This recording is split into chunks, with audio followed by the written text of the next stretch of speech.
America. In case you couldn't tell from my last video, I've decided to vote for Ralph Nader. He has my full endorsement, and I'm going to explain why. So here's some basic facts. Born in 1934, Harvard graduate, 1958, founded the NGO in 1971.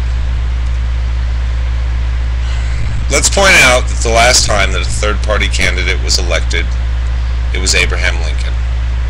It's that long ago. He was a people's advocate.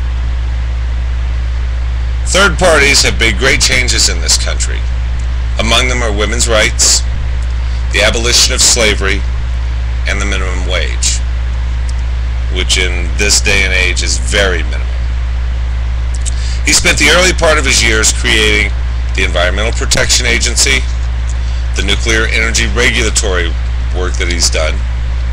He's pointed out tin can foreign cars, forced them to comply with U.S. safety regulations. Blind meat inspections. Instead of just throwing out meat blind, he forced meat inspection. Foul fish canning. Corporations used to put foul fish into cans for tuna or mackerel or whatever you were putting on the table and feeding your children, making your family sick. The Freedom of Information Act, which is a most needed piece of information. How else would we get most of the information that we get now? How else can we know what's going on in government? They lock us out every other time that we try to go in. The Consumer Protection Agency. When you go buy things, they're supposed to be safe. And if they're made in this country, Ralph Nader had a hand in making sure that it was safe for your consumption, or your use, or you name it. The Safe Drinking Water Act. And the list goes on and on and on of all the great things he's done.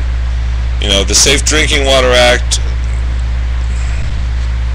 he doesn't oversight these things, but he did bring about the act, and it was passed, and it was supposed to be happening, but that's another video for another time. He believes in grassroots campaigns, which means about his only constituents are people. People he's never met, and he fights for you. People he doesn't know, and he fights for them. When average Americans didn't really recognize a threat in tainted meat, Ralph Nader was there. When average Americans didn't know about the threat in their own water supply because of the chemicals being dumped in orange groves to kill bugs, when there were cleaner, better options, Americans didn't know. But Ralph Nader did. And he fought for it.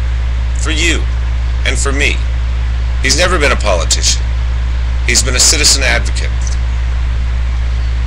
When the FDA and the FAA, hospitals and corporations were petitioned, they just ignored it.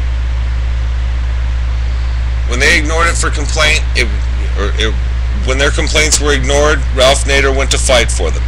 He lobbied and forced these people to address citizen issues. He's been called the truth teller, which the ruling and ownership class claims this makes him an unreasonable person. And the neocons consider him a terrorist.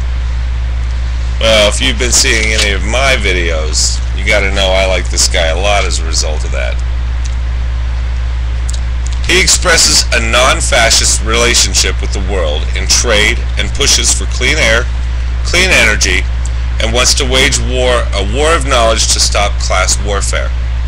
By making us all smarter, by bringing us all up, making us knowledgeable in ways of stopping this class warfare, we can begin to break down these walls. He wants to stop access for corporations for bailout money.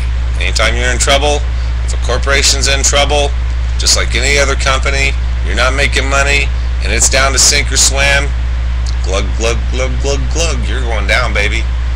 Because that's the freedom and spirit of competition in America. The next company or the next corporation. He believes in organization and wants the U.S. involved in government, each and every citizen. Where doors used to close on you in the past, he will now make sure that these doors are open for you to observe all of these things. And then by doing that, it makes the next step for a true republic. It does. It makes the next step whereby citizens are now involved. They now have knowledge and things that they can work with in order to help them to make make decisions in this country, because right now they're not informed. And it's not like they don't care. They do, because they see what's happening. And maybe if they'd voted 20 years ago, or maybe if they'd have voted 16 years ago, or 12 years ago, or so on, maybe they could have affected change then by one third-party candidate. Well, now's the chance to make the corrections, all of them at the same time. The last 80 years, he's a constitutionalist. He's a freedom of speech man. He is everything that America has been yearning for, and the press treats him like garbage. He wants to stop congressional globalization trade agreements. Sounds good to me. Goodbye, United Nations, you're out of here. He wants to stop funding for foreign nations. He wants to stop the export of jobs and the import of contaminated products by these same nations that we export jobs to.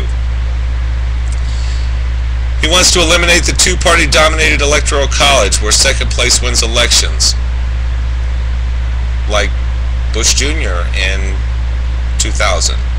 He came in second in the actual count of voters, but he still managed to become president. Why is that? I don't know.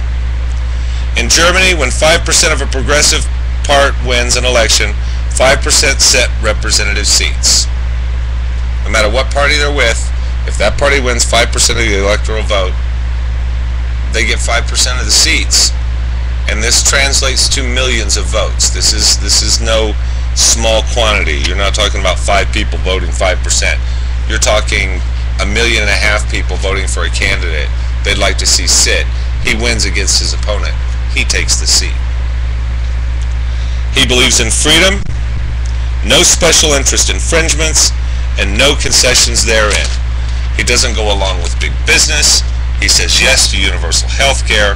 He says yes to everyone receiving a living wage. He wants us out of Iraq. He doesn't want multinational corporations dictating legislation. He wants to stop corporate welfare.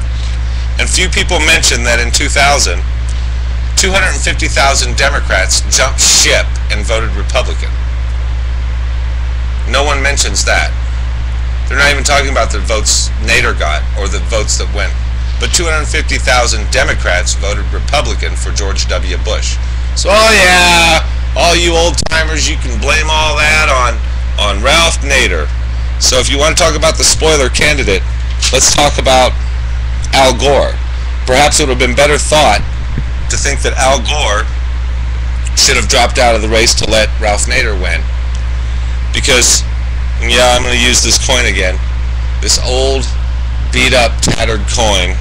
And just for point of interest, we're going to say the Republican side and the Democrat side. Okay? It's the same coin. You have Democrats on this side, Republicans on this side. It's the same coin, America. They're the same people. These are the neocons and the fascists and the corporate takeover. So if he's anti-corporation, then he's pro-small business, which means he's pro the American dream. And I am pro the American dream. I am living the corporate dream, or I'm not living the corporate dream, but I'm pro-American. I own my own business. And he believes in people like me. He believes in every single individual for pursuing their dream. So rather than look at this same old beat-up coin, I decided to get a new coin a long time ago, where liberty rings true and the balance of justice remains strong, not just for the corporation, because the corporation isn't a human being. The corporation isn't a person. The corporation is an entity. And it's barely an entity at that. It exists because people work for it. I think we should start breaking down these corporations and let Americans do what they do best. Struggle to persevere to make us again the greatest nation in the world. And I'm certain we can do it with Ralph Nader at the helm. So being anti-corporation is a good thing when you're pro-citizen and pro-America. He stands for everything I stand for. He believes in everything I believe in. Vote Nader. What can I tell you? It's a great choice. A new coin, America. Vote Nader.